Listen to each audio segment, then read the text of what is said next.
एतां विभूतिं योगम च मम यो वेत्ति तत्वतः सो अविकम्पेन योगेन युज्यते नात्र संशयः।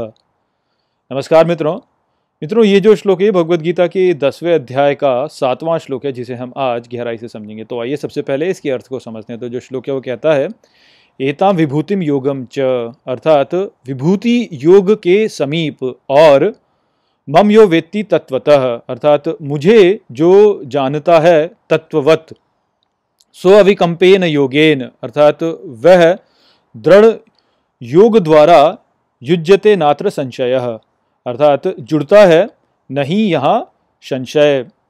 तो इस श्लोक में श्री कृष्ण बलपूर्वक अर्जुन से कह रहे हैं कि वो व्यक्ति जो कि विभूति योग के द्वारा मेरे समीप आता है, विभूति योग अर्थात शक्तिशाली योग, जो बहुत ही शक्तिशाली और जो एकदम गहराई तक घुस जाए, वैसा योग जो होता है वह विभूति योग है।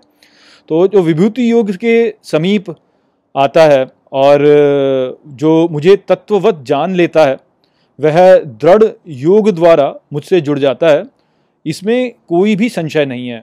तो यहाँ पर जो बलपूर्वक बात यहाँ पे श्री कृष्ण ने कही है वह यही है कि तुम संशय मत करो।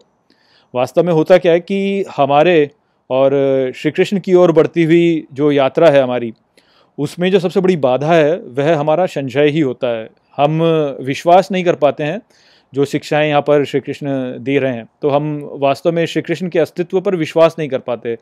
हमको ये पक्के से नहीं लगता है कि यदि हम योग करेंगे, यदि हम एक नैतिक जीवन जिएंगे तो हम दिव्यता को प्राप्त करेंगे। इस पर हमारा विश्वास नहीं होता। तो क्योंकि हमारा इस पर विश्वास नहीं होता, यही कारण है कि हम श्री कृष्ण तक पहुँच नहीं पाते, क्योंकि हम श्री कृष्ण के अस्तित्व पर ही विश्वास नहीं कर पाते हैं। हमको ये विश्वास ही नहीं होता कि यदि हम अच्छे कार्य करेंगे तो श्री कृष्ण हमारी देखभाल करेंगे। तो हमें श्री कृष्ण पर भी विश्वास नहीं है। तो ये जो हमारा संशय होता है, यह ही वास्तव में वो बाधा है जो कि हमें श्री कृष्ण तक पहुंचने से रोकती है। समस्या क्या है यहाँ पे? समस्या यही है कि श्री कृष्ण ने अपनी योग माया से स्वयं को छुपा रखा है। तो उनका प्रत्यक्ष बोध हमें ऐसे हो नहीं पाता।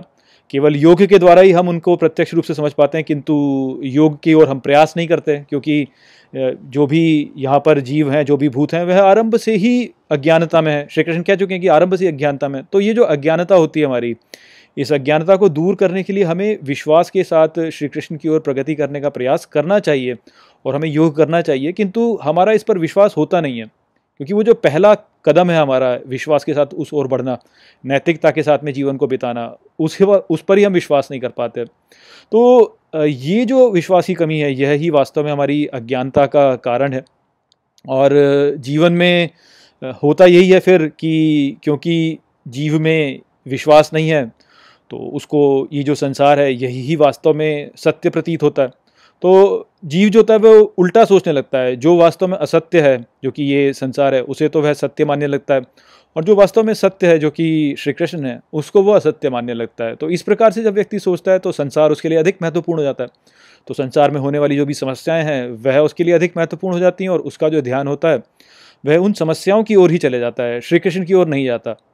तो अब जब ऐसा होता है तो निश्चित ही व्यक्ति दुखों को झेलता है और समस्याओं में ही घिरा रहता है।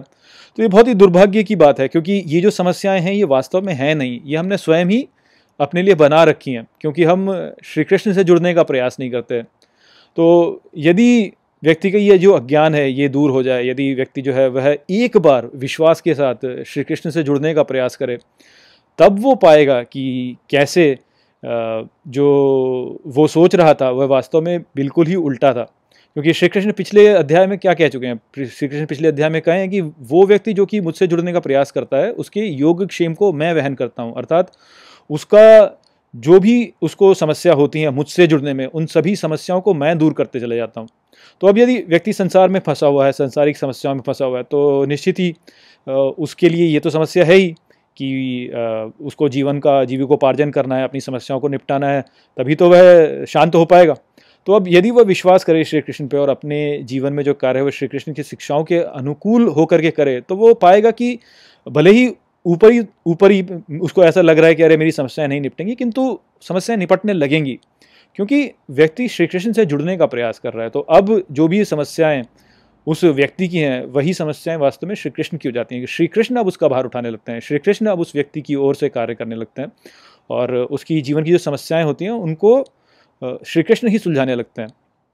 तो ऊपर से आपको ऐसा लगेगा कि अच्छा, मैं यदि एक नैतिक जीवन जीता हूँ तो मेरे लिए समस्याएं होंगी, किंतु नीचे नीचे से आप देखेंगे कि समस्याएं धीरे धीरे कम होती चली जाएंगी। तो जैसे कई बार बोला जाता है ना कि अरे इस समाज में जो ईमानदार आदमी होता है उसको तो उसका तो कुछ है ही नहीं, उसको तो सब बर्बाद होता रहता है, उसको सब नीचे नीचे करते जाते हैं, ऐसे लोग सोचते हैं। तो जो इस प्रकार से सोचते हैं वो लोग वास्तव में श्री कृष्ण पर विश्वास नहीं कर रहे। यदि व्यक्ति श्री कृष्ण पर विश्वास करेगा और ऐसे ईमानदारी से कार्य करेगा तो आप देखिएगा, लंबे अंतराल में आप देखिएगा कि वो व्यक्ति ही वास्तव में एक श्रेष्ठ स्थान को प्राप्त कर पाएगा। जो व्यक्ति जो है ईमानदारी के विरुद्ध चला जाएगा वो अंततः उसका उद्धार नहीं होता है, अंततः उद्धार उसी का होता है जो कि ईमानदार रहता है। तो नैतिकता से अपने जीवन को जिए और श्री कृष्ण की शिक्षाओं के अनुसार आगे चलिए, उनसे जुड़ने का प्रयास कीजिए। हो सकता है कि आपको ऊपर ऊपर में ऐसा लग रहा हो कि अरे इससे तो मेरा काम नहीं बनेगा और मुझे हानि होगी, किंतु श्री कृष्ण को आप जब अपनी ओर ले आएंगे तो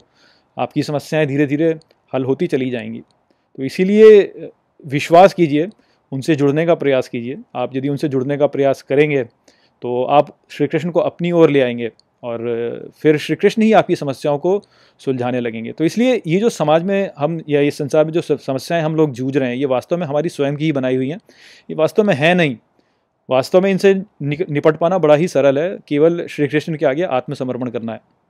तो जो व्यक्ति दृढ़ता के साथ में योग करता है, जो कभी भी अपनी अडिगता से हटता नहीं है, अडिग होकर के जो है काम करता है अपने सारे और श्री कृष्ण से जुड़े रहने का प्रयास करता है, उसकी समस्याओं का समाधान श्री कृष्ण स्वयं ही कर देते हैं, उसको कोई समस्या नहीं होती। तो ये बहुत ही दुर्भाग्य की बात है कि लोग इस बात को समझ नहीं पाते और जीवन में इतने कष्ट झेलते हैं, किंतु ऐसा ही है। तो उसका तो अब कुछ करा नहीं जा सकता, किंतु हमको यहाँ पे यही प्रयास करना चाहिए कि हम दृढ़ योग के द्वारा श्री कृष्ण के साथ में जुड़े रहें।